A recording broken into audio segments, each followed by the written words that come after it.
Welcome to Voices for Change 2.0, the only podcast that focuses on mental health while mixing in movies, music, books, sports, and pop culture. Here are your hosts, Rebecca and Joe Lombardo.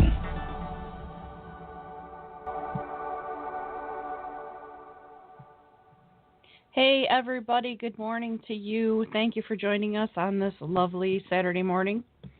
Good morning, everybody. Thanks for being here. Thanks for taking time out of your busy day to listen to us. We are truly honored. Absolutely. And this morning, we are definitely honored to be speaking to our guest. We have a lovely lady that has been working diligently to raise awareness of the stigma surrounding mental illness. She's an advocate, a blogger, a public speaker, and a soon-to-be published author, as well as a cast member for This Is My Brave, which we will find out a little bit more about later. Please welcome Jeanine Hoff. Hi, how are you? Good. How are you doing today, Jeanine? Good. You hear me good? Yep. We hear you just fine. Awesome. I'm great. Thanks for being with us. We are sleepy. Yeah, pretty much. That would be the best way to explain it. Sleepy and, got the window open across the room here and wondering, if that's going to come across. You guys are going to hear cars driving by or anything. Yeah, well. That's all. We'll fix it in post. Yeah, we'll fix it in post. Scott is a magician. He can make anything disappear. Yes.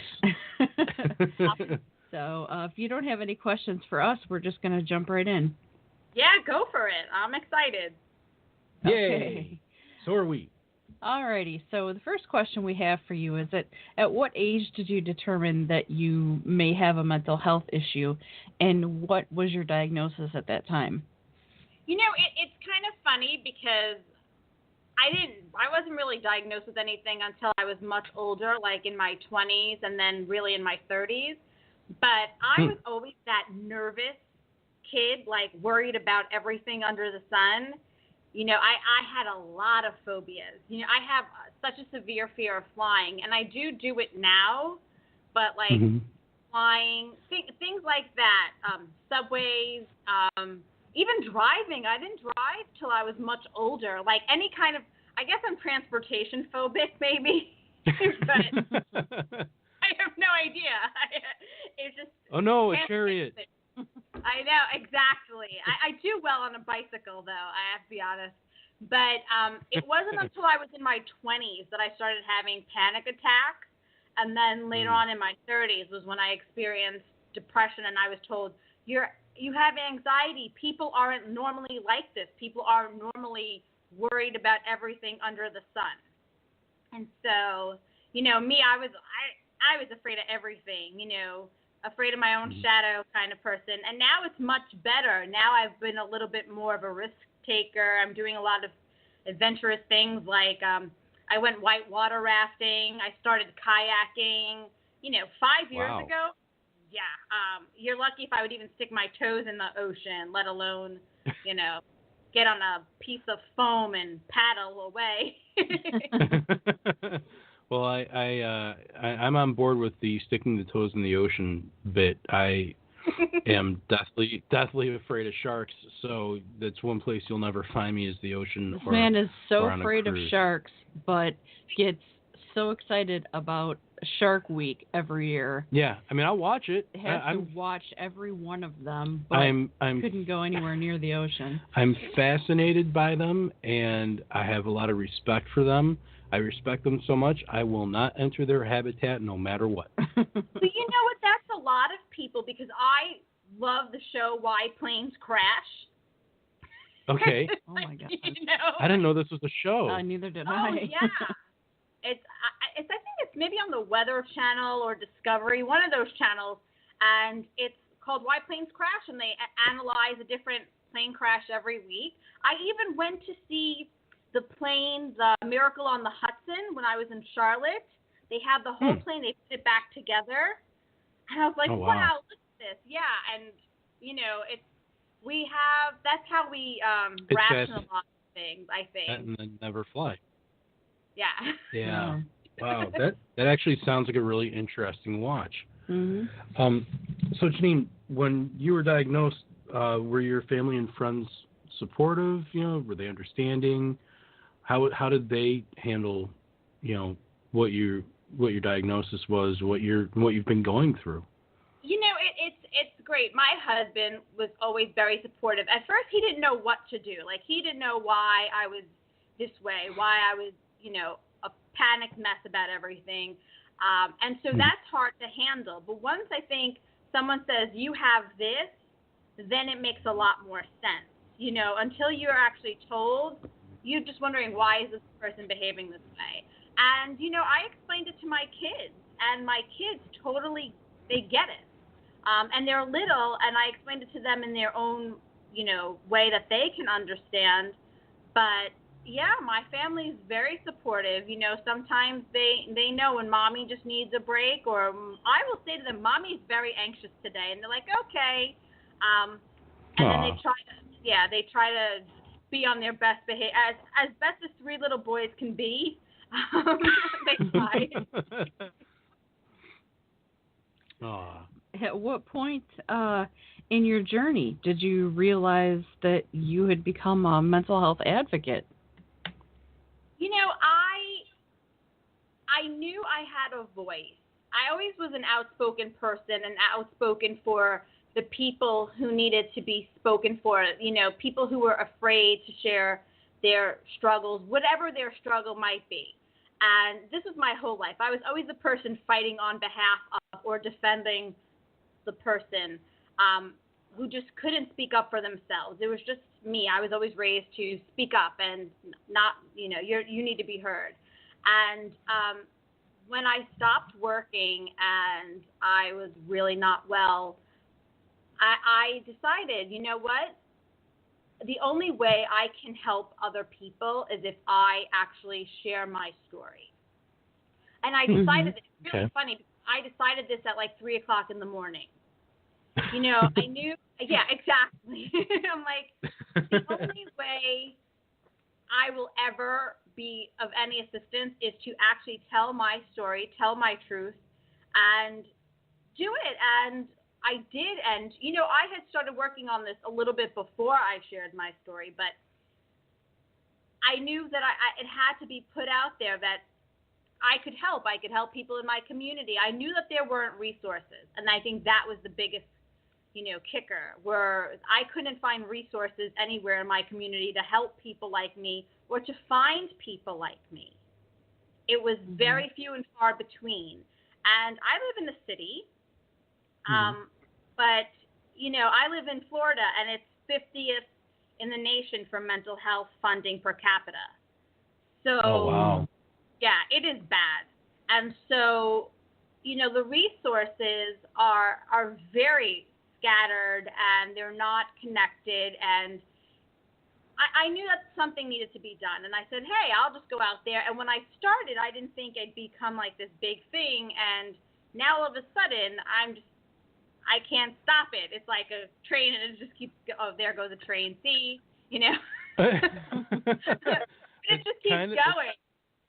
Yeah, it's kind of how it goes, it's the same thing with us. It's been... it's been a bit of a roller coaster, but it just keeps going and it keeps barreling on, and, we're at the point now where we're holding on for the ride, Yeah. But I'm grateful for any opportunities to, make a difference. As, that's what we're all out here doing. Yeah. Being able to help people. Yeah, every time I get a call or an email or something asking me to do something, I'm like, wow, this is a great opportunity. I don't care who the audience is. I think it's so important for anyone to hear this. And to me, at this point, I think, it's common sense. People know how to handle mental health. People know how to handle someone with a mental health disorder. But it really isn't. I'm teaching mental health state. I'm an instructor, and I taught last week, and everyone was like, wow, the terminology you use is so incredible. I would never think to use those words. And I'm thinking, wow, these are smart people, people who care, and what I think is common sense now, it really isn't. And so it's important to get that word out to just anyone. Yeah, I wish you were closer to us because I would love to take that course from you. I plan on taking it at some point, but I wish I could take it from you. That would be fantastic. Oh, it's such a hoot. It's such a riot. Yeah, it's, and like I said before, it's a really good feeling too, knowing that you're helping people and that you're educating people. It's really necessary, especially with everything coming down the pike with what's going on with our government and everything. And I'm not going to get into that. I'm not going to talk politics because your wife will kill you. Yeah. There's that. She'll throw a shoe at me. But just being aware, being present to what's going on, and it's almost a chore paying attention to the stuff going on in Washington, but we can't. We have to stay on point. We have to get our voice out there. We have to. Yeah, Speaking of getting our voice out there, you were recently featured in a TEDx talk. What was that experience like? If I say it changed my life, it really did. Wow. Yeah, it really did. The opportunities that have come about from that have been incredible. All of a sudden, I'm doing television, I'm doing radio, and I'm speaking at all these different places, and I'm just like, how on earth? And it's people say, I saw your TED Talk. I was at TEDx. And that was pretty amazing. They prepare you so well. It's, about 6 months of work, in advance to prepare you so that you get up there and you know what you're saying. And now, of course, I watch it and I think, well, I would change this, I would do it this way, I would do that. Right. But it was really me getting up and telling my story to hundreds of strangers and, getting them on the journey and getting them to see what mental health is. And I didn't think, it would leave such a lasting impression, but it really, really did. And, and I get to walk around with that moniker, TEDx speaker, Jeanine Hoff. I feel like Academy Award winner, Yeah. It's such an amazing experience to just get up there and just be able to tell my story and make a difference. And I'm telling you, the opportunities that have come about ever since have been just amazing. And people can find that TEDx talk on YouTube currently, correct? Yes. All they have to do is search Jeanine Hoff or search Where is the Sunshine, and they will find it. That's cool. That's very, very cool. And congratulations to you for getting to do that. Yeah, absolutely. Congratulations. Yeah, when I got up there, I was thinking, what am I doing? Why did I do this? But you're so well prepared that it just comes out. It just flows. You just know it. And so, but yeah, you always have that moment. And, it's funny because for a person who lives with anxiety, I love public speaking. I love being on a stage. I love performing. Wow. That's what I've done my whole life. So I have a degree in singing, believe it or not. And so, really? Yes, I do. I have a degree in voice. And so, I love getting up and performing in front of people. And that to me was a way of managing my anxiety, managing my depression. That was my, self-care, is just to sing or to be in front of people. Oh, that's Again, cool. That's no a very good outlook too. Yeah, I wish I could say the same. I'm a bit of a nervous Nelly when it comes to that kind of stuff, but hopefully at some point I'll get past that because I'm looking to try to do some more public speaking. I've done a tiny little bit at book signings and what have you, but I haven't ever done anything in front of a big crowd, not since I tried to take a public speaking course in college. So It's been a while. Yeah. Public speaking courses, I'm sorry, are just terrible. They really are. I took one also, and I was like, this is awful. Like, you have to, persuasive speech or whatever.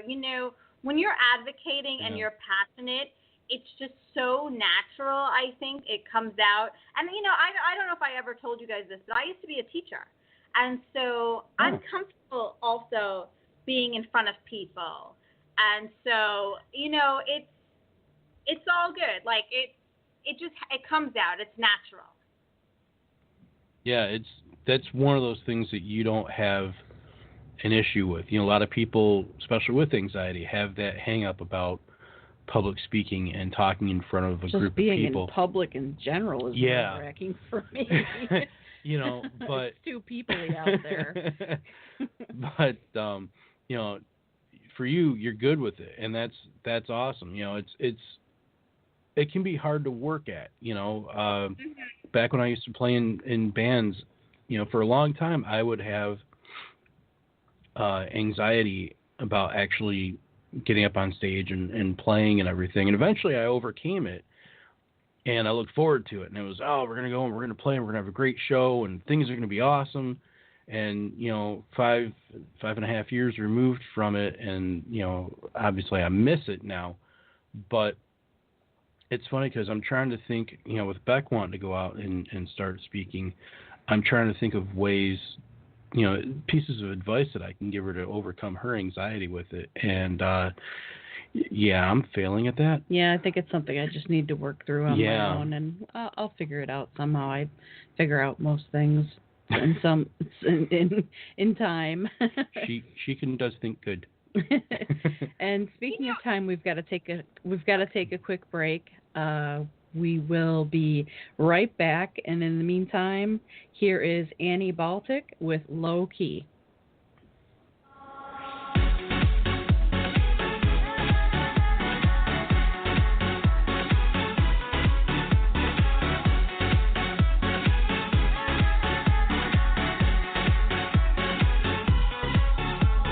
Walking down the street on Sunset Boulevard, keep this little thing on the down low. I don't know where to go, but I want you to know that you'll always be mine. Come on, raise your hand and turn up the sound. The music turned up high and I'm gonna dance. Got you all by myself, don't want nobody else. Sing a little bit slower, turn the music up. All you really need is me, we can keep it low key.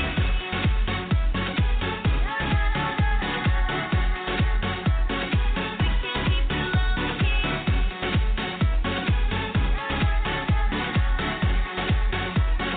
We can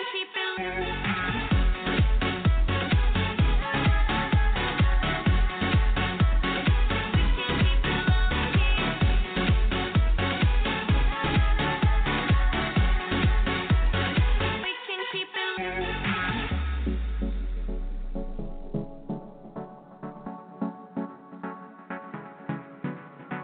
Strolling down the block on Baltic Avenue, listening to the beat and playing my guitar. And now I know who to be, and I want you to see that this is not the end. Come on, strike up the band and understand. The music turned up high and I'm gonna dance. Got you all by myself, don't want nobody else. Sing a little bit slower,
Hey, welcome back to Voices for Change 2.0. We are glad to have you with us this morning. Yep, thanks for being back with us, and thanks again to Annie Baltic and her track Low Key, which was surprisingly high key. Yeah, had me moving, so much to Beck's chagrin, but.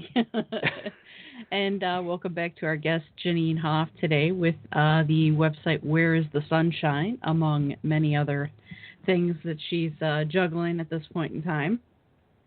Hi. So you have Hi. So you have a full schedule ahead of you in the next few months. In June, you'll be speaking at the Mental Health America Conference.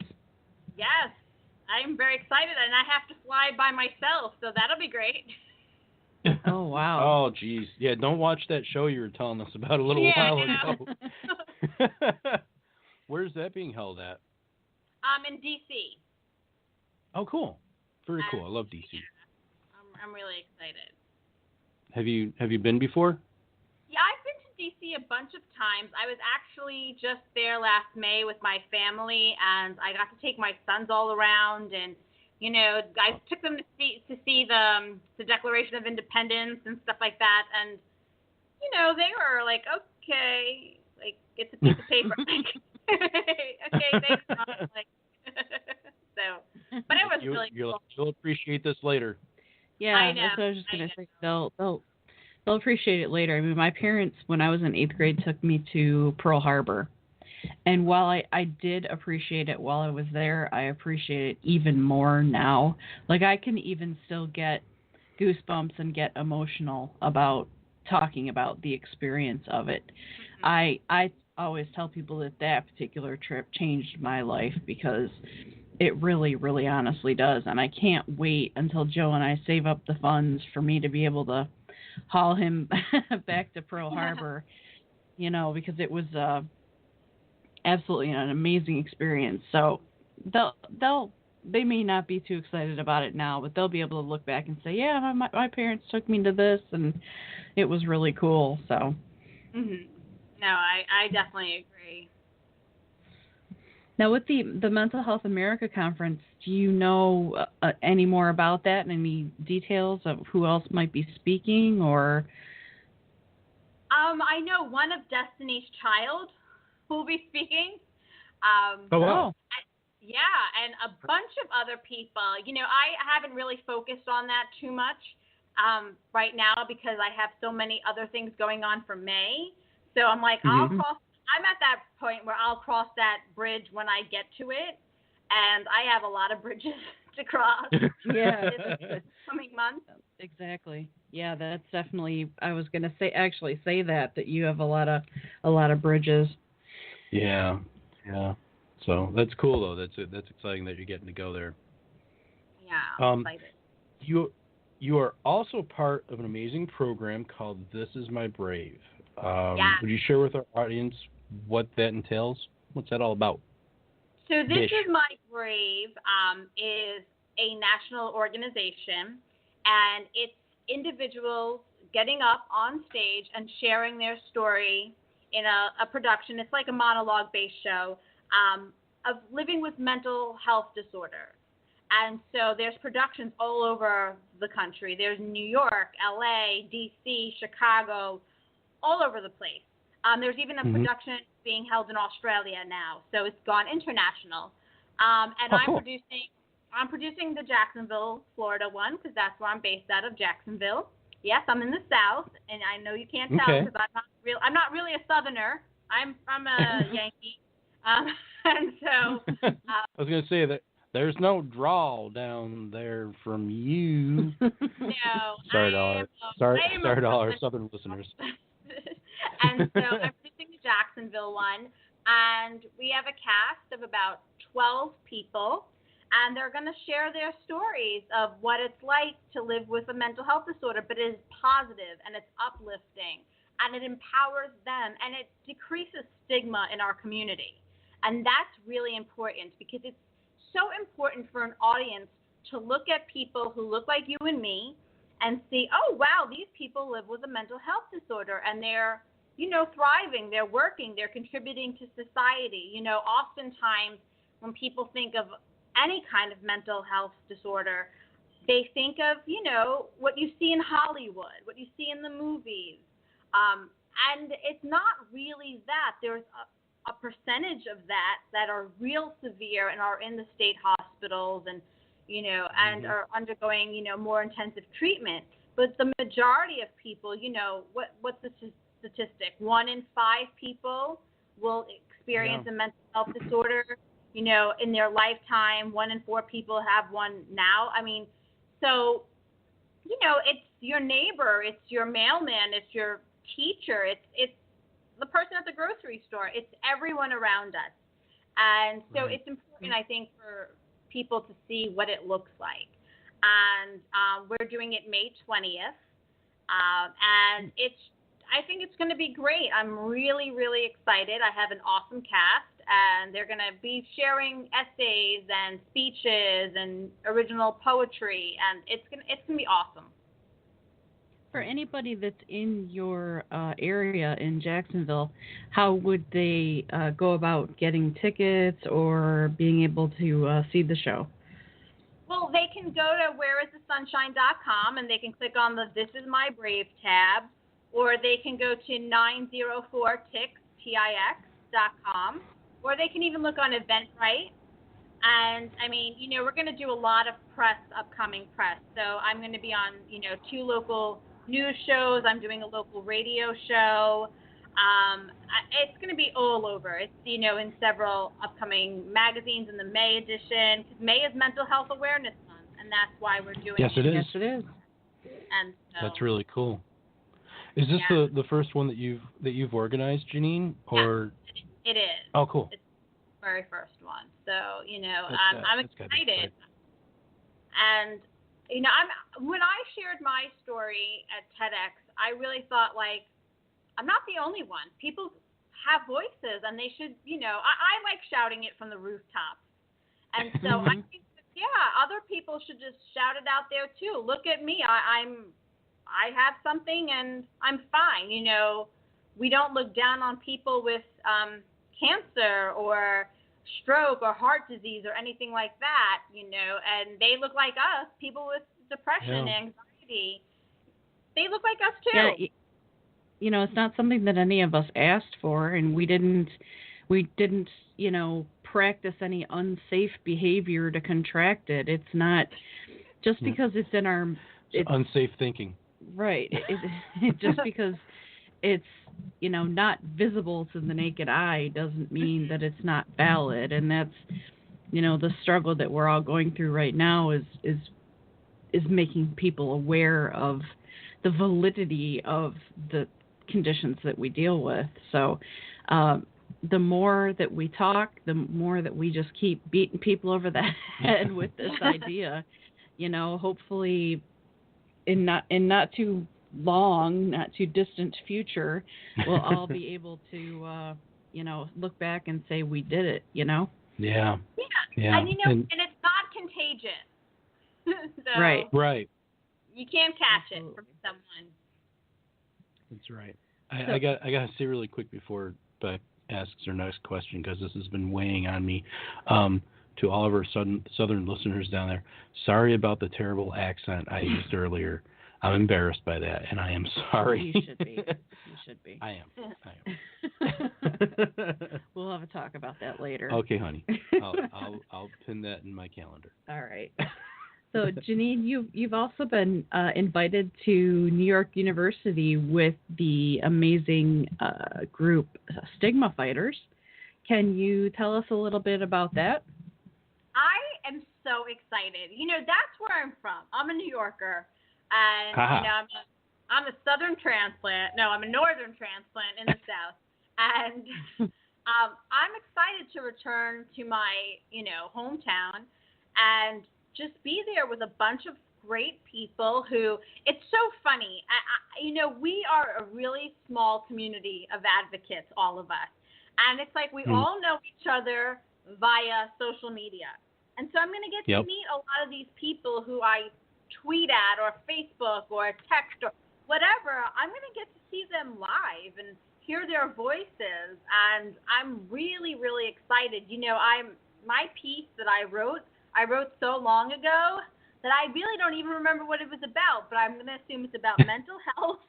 And yeah, I wrote it so long ago, and I'm so excited to be part of the book. You know, Sarah Fader is a great advocate, and I mean, she has national recognition from every legitimate source under the sun, and there's good reason for it. She's great at what she does, and I'm excited to be a part of it. I'm excited to go there and read for NYU, and it's so great that there are people who want to hear what we have to say and hear our stories and listen and, you know, fight stigma. I mean, what better way, you know, to end Mental Health Awareness Month than to go to New York and read out of a book that you're in? Right. Well, you know who else you're going to meet while you're down there, don't you? Possibly. Us. Us. I hope you guys can be there. I mean, I really hope, you know, Sarah's running a fundraising campaign, and if anyone can contribute, please do. It's Stigma Fighter, and it's, you know, it's wonderful. I mean, I'd love to see all you guys there. It's so great. Yeah. So far, that's the plan for us. Is we will be there too. Beck's gonna read a piece that she wrote. I wrote my piece in 2014 as well, so it's been a little while, but you know, I read over it the other day, and it's still all very relevant. So that's good. I just have to bump up the age on it a little bit, but but yeah, we're you excited. Know, we've got reservations at a hotel, and you know, we're hopeful that everything is going to go through smoothly, and I would love to meet you, and I definitely want to meet Sarah. We've been talking for a while, and you know, looking forward to it. So that's going to be my first, and you can help me, Jeanine. You can help support me as I get up on the stage for the first time. Yeah, we're excited. Neither of us have ever been to New York either, so yeah, we're going to be like two of the little lost lambs in the city. Yeah, definitely. But it is the easiest city to navigate. It is every 3 blocks is like the best restaurants in the city. Like there's food everywhere. There's something to do every block, and you know, just the history of New York and just all the stuff. It's amazing. It really is a great city. I know. I'm really excited and really hopeful, because I would love to see, you know, just the standards, you know, the Statue of Liberty and everything, and then of course I want to go to the 9/11 Memorial and everything. So yeah. You know, speaking of the 9/11 Memorial, I never talk about this, but my husband was there that day and had to escape and was covered in all the dust and stuff. And wow. I mean, part of my fear of flying was also because of that day, you know, with the planes and living in New York and experiencing all of that. When we went to New York last year, I said to him, we're going to do this. And we went to the New World Trade Center, and we rode up to the top, and we did the whole observation. It's like 102 floors, and it was like overcoming something that had been a fear for both of us. And my husband's not a phobic person. I mean, nothing phases him. But that was something that was emotional and, you know, and fear, and I felt liberated when I got to the top. We have all these pictures and stuff. And if you can go to the 9/11 Memorial Museum, that is just so incredibly well done. I mean, that was one of my most favorite experiences. And I'm a New Yorker, and to go there and experience that was phenomenal. That's something we're definitely looking forward to. I've got a couple of days off from work. I'm trying to get a third, just because we're driving out. Yeah, we're gonna drive and. Oh wow! And it only takes 9 hours from Michigan, so that's not much to us. No, I drive for a living, so you know, I spend multiple hours a day driving anyway, so I'm not fazed by that. Well, we are going to take another quick break. This is Joan Ryan, On a Clear Day.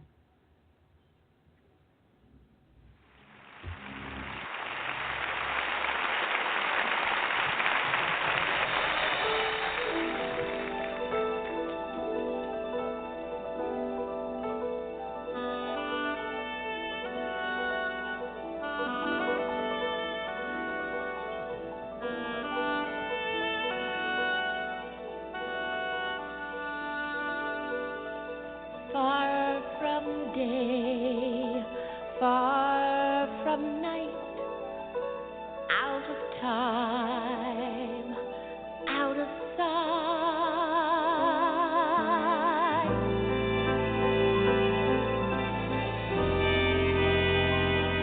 Dry the rain, warm the snow, where the winds never go. Follow me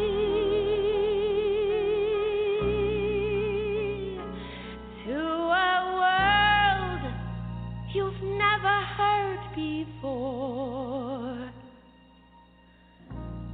On a clear day,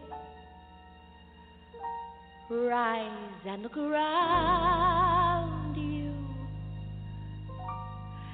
and you'll see who you are. On a clear day, how it will astound you that the glow of your being outshines every star.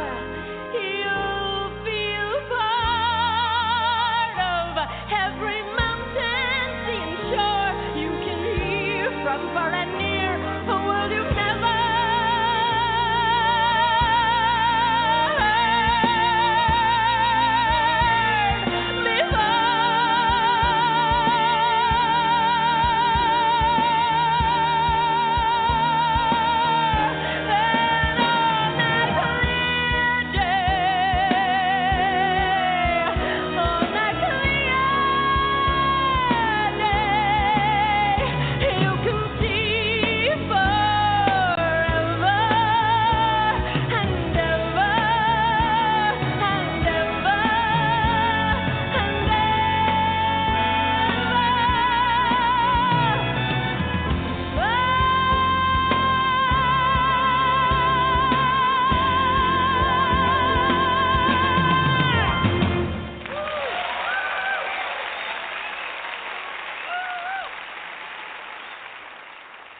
Hey, welcome back to Voices for Change 2.0. I'm Joe, she's Rebecca, and we're talking to the lovely Jeanine Hoff today. And thanks for being with us. Thanks for listening to Joan Ryan's song On a Clear Day. And, man, lady's got some pipes. Mm-hmm. So, anyway, thanks for being with us there, Jeanine. Thanks for hanging in there. This is fun. I'm having a ball. That's great. We like to make it fun. Yeah, we like to hear that. Usually at my expense, and I'm fine with that. If people are interested in learning more about you, do you have a website that you can share, social media links, all that fun stuff? Yeah, it's www.whereisthesunshine.com, and on Facebook it's also Where Is the Sunshine, and on Instagram and Twitter it's at Yes You Shine. So it's YESYOUSHINE. That's great. And what is the background of Where Is the Sunshine? Just for us uninitiated. Yeah. You know, it before I actually started the organization, we're a 501c3 charity. And before I started it, when I was really depressed and struggling, I started an Instagram account just to find quotes and stuff that I thought were uplifting and positive. And the reason was because when I was looking through social media for, depression, anxiety, stuff like that, what I kept finding was really depressing stuff. I mean, really dark, brooding quotes, and it didn't help. It made it worse. So I said, I'm going to find positivity. I'm going to look for things that make me happy. And so I started this little Instagram account that I called Where Is the Sunshine? And I got that name from, I'm a musician, and I thought every song that I know kept saying sunshine in it. Like everything that was I got sunshine on a cloudy day. The sun will come out tomorrow. Here comes the sun. Everything, that represented positive change had to do with the sun. And I was wondering, where is this sunshine that they keep talking about? Because for me, I don't see it. So I called it, Where is the Sunshine? And I started making these little quotes on Instagram, and soon, people just started following along, and I got more and more elaborate with it. And then when I stopped working, I said, okay, I'm going to actually do something with this and not just have a fun account. Like, I'm going to see what I can do and how big I can grow this. And so that's how I just started. That's great. I love that too. Quite literally looking for the sunshine. Yeah, you find a day where, like, I'll come home and when Beck is really, she's having a bad day, she's having a down day, and the curtains are all closed and it's dark in our bedroom, and it's like, yeah, where is the sunshine at this point? Yeah. So I love that whole, just trying to find the happy side of it. And it's funny too, because it's spring now, it's springtime, it's April, almost May, and it's nice out mostly.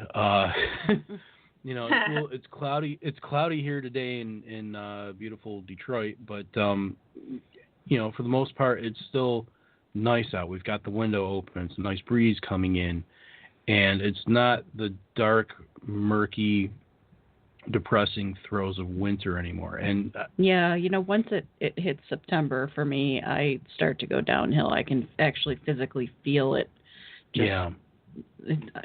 Everything gets zapped out of me. Here we don't have that, because I live in the Sunshine State, which didn't even occur to me when I put this all together. And it's always sunny here, except when we have our, summer storms every single day, and the sky turns black, and, you have to take shelter immediately. But there's always sun here, and it's always bright. And even, for us, it didn't matter how bright the sun was. I was still, hidden in the darkness too, with the shade closed, and Yeah, exactly. And that's got to be even, I guess for lack of a better word, weirder, because you're down there and because it's always sunshiny, and yet you've got this cloud hanging over your head. Yeah. And that's not to say that anyone should feel badly about, not feeling great. On my days when the like you said, when the curtains are all drawn and I can barely get out of bed, I'm still working through the difficulty of those days, and trying to keep away from the feelings of guilt of not being able to accomplish things that I wanted to accomplish on those days. And I think another thing that we're all struggling with, trying to get through people's heads, is that it's okay to not be okay sometimes. It's just you just don't want to pack up and live there. Yeah. So he's not trying to tell anybody that it's bad that they have no, not at all. have a bad day. No, it's absolutely not. It's interesting because the sun is almost taxing. Like, you feel like you're always compelled to do something outside and go outside because it's always nice out, and like you feel like if you're stuck inside all day, like you've accomplished nothing. And right. There were times where I felt like I lived in a glass elevator. Like, here I am in this glass. I could see the whole world around me, and life is going on outside, and I just kept moving in like the same spot, up and down, trapped in this like world with every life going on outside, and it was like a fishbowl. Yeah. Yeah. Really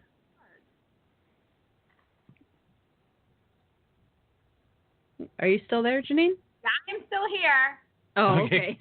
Everything got quiet for everybody, and we're like, wow, yeah. Oh my God, no, I went and I took a nap. I feel refreshed now.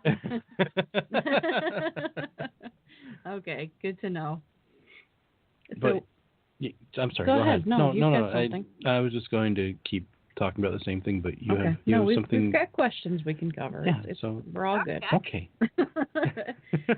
So we have covered a lot of what will be keeping you busy in the next few months, but you are also writing a book or more than one book at this moment? I am writing 2 children's books. And the reason cool.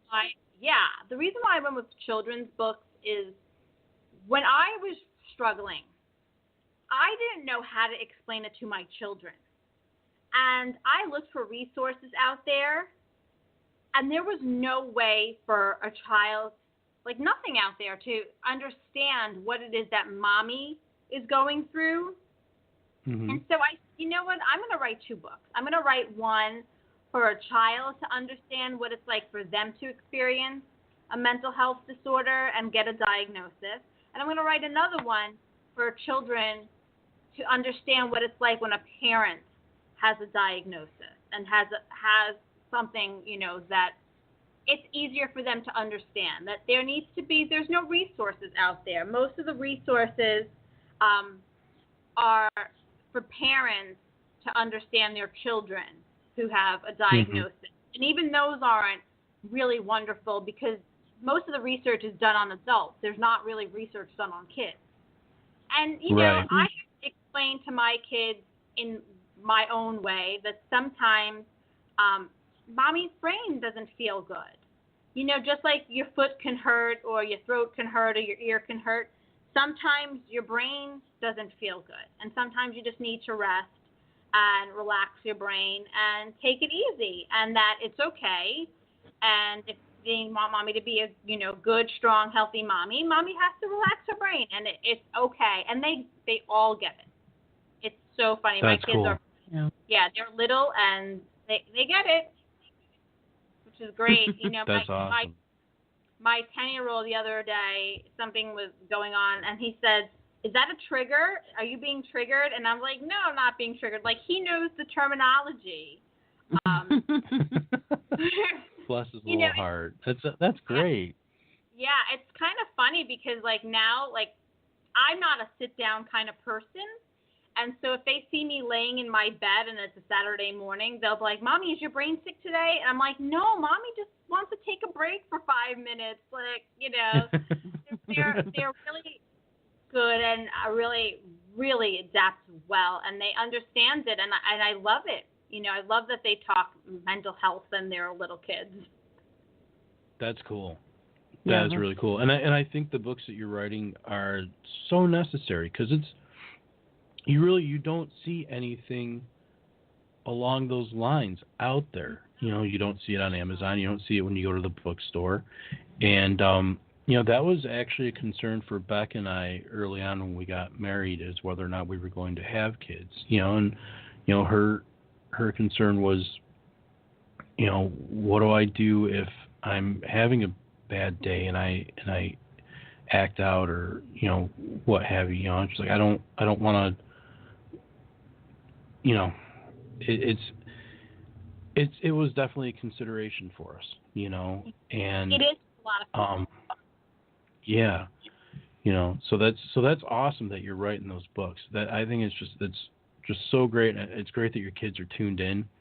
Definitely. I give credit to anybody that deals with a mental illness and is capable of raising healthy, strong kids.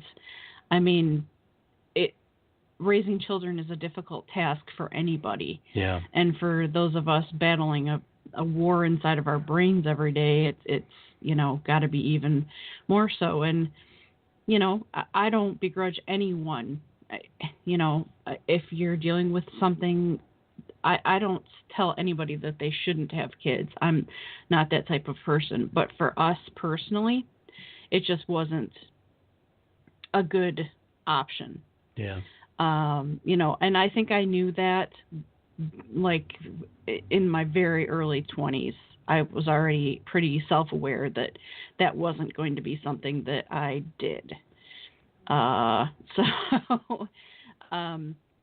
We give you props for raising strong, smart, and aware children. It's a difficult task, like I said, especially when you're dealing with these things you're on your own. And I actually think that that's probably going to contribute to us conquering the stigma of mental illness, is educating our children when they're young.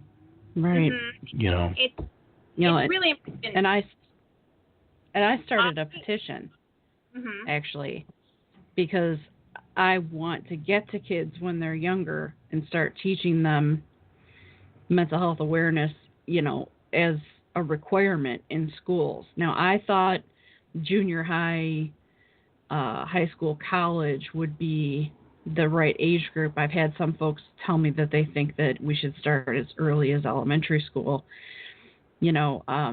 but obviously each course would have to be catered to a certain age group. Mm-hmm. But, I think it's really important. I do a lot of speaking to high schoolers.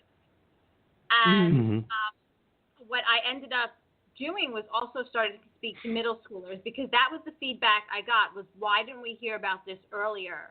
Why didn't we know? I never heard this until now. And so with high schoolers, they're all on social media. Middle schoolers are all on social media. And between the bullying and all of that and peer pressure, it's really important for them to hear it. And I have to tell you, kids don't talk about this with their parents enough. Many parents don't even talk about it at all. And, there's all that controversy with 13 Reasons Why. Right, yeah. I watched it, and I had to put my critical advocate hat on instead of watching it as just a viewer, because I knew that it could be upsetting. And yes. Yeah. I think what it did was it has sparked conversations between kids and their parents. And I'm hearing this from all my friends on Facebook who have teens, and I have a lot of friends with teens, and they are watching it with their kids and talking about it, and normally they would have never talked about it. And I think that's important. Anytime we can have our teens talking mental health, because that's where it really begins, especially anxiety. And we want them, when they're ready for college, we want them to be prepared for the stressors that happen when you're living on your own and you have to get, there's deadlines and tests and all that pressure. They need to be ready for it. And many people, that's where they start experiencing, depression, anxiety, panic attacks in college. That's, it's funny you say that. It really is. One thing that we've really discovered doing this show over the last, I don't know however many months, is that everybody that we talk to that has some type of mental illness, be it depression, bipolar disorder, you name it, anxiety, the traits for everything really, if they stopped and thought about it, regardless of when they were diagnosed, really started hitting them around their teens. Mm-hmm. Yep. And, I know it's true for Beck that, she had her diagnosis at 19, and she was aware long before then that she was going through stuff. You mentioned earlier in our interview today that you realized you were going through some stuff. I think it behooves us to talk about it, and that's one of the good things about a show like 13 Reasons Why, as triggering and as disturbing as the show can be, and for what it depicts, it's also forcing parents and their kids to talk about this subject in a way that hasn't been talked about before. And I think that's one benefit from it. Yes, and that's one thing that we do want to say. If you have not watched it yet, or you're thinking of watching it with your kid, or you are a kid and you're thinking about watching it and you struggle with any of these type of things, please be aware that there are triggers. Self-harm is depicted. Obviously, suicidal tendencies are depicted. So please be very, very careful. It's not something you want to just sit down and binge watch over, 10 hours or 13 hours or whatever. Yeah. Just be very careful about the show. So although it does have its positive messages that we're grateful for, there are some things that you could possibly struggle with. So just be aware of that before you dive in with both feet. Yeah. So do you plan on, Jeanine, on real briefly, with the little bit of time we've got left, do you plan on slowing down anytime soon to take a little break? I do. Once Mental Health America conference is done, I'm just going to take a little bit of break. You know, during the summer, I'm going to focus on learning more, and I love taking courses, and I love just studying different things, especially when it comes to mental health. And so I may do some more certifications and stuff this summer, but it just will be learning, not jumping around and advocating, because I am so incredibly busy. I need to just take a break because it's important. Mental Health Month is madness for us, and then we need to slow it down. Yeah. Absolutely. Well, that is going to end our time with you for this morning. We are sad to say. Yeah. We've had a great time talking to you, and we really, really appreciate you being with us today. And we're looking forward to seeing you at the end of May. Yeah, I know, this is we're fun. definitely looking forward to it. Yeah.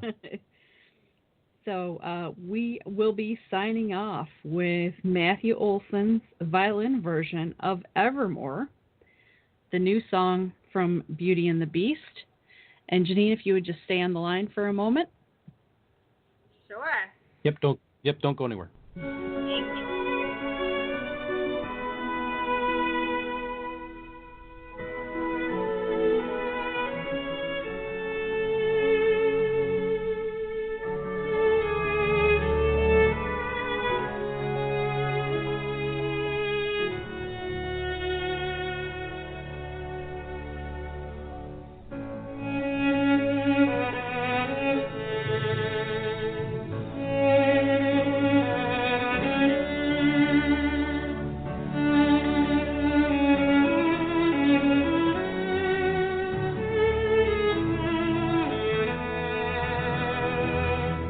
Thank you.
Join us next week as Rebecca and Joe continue to battle the stigma of mental illness Follow us on Twitter at Voices for Change RJ and on Facebook at Voices for Change 2.0.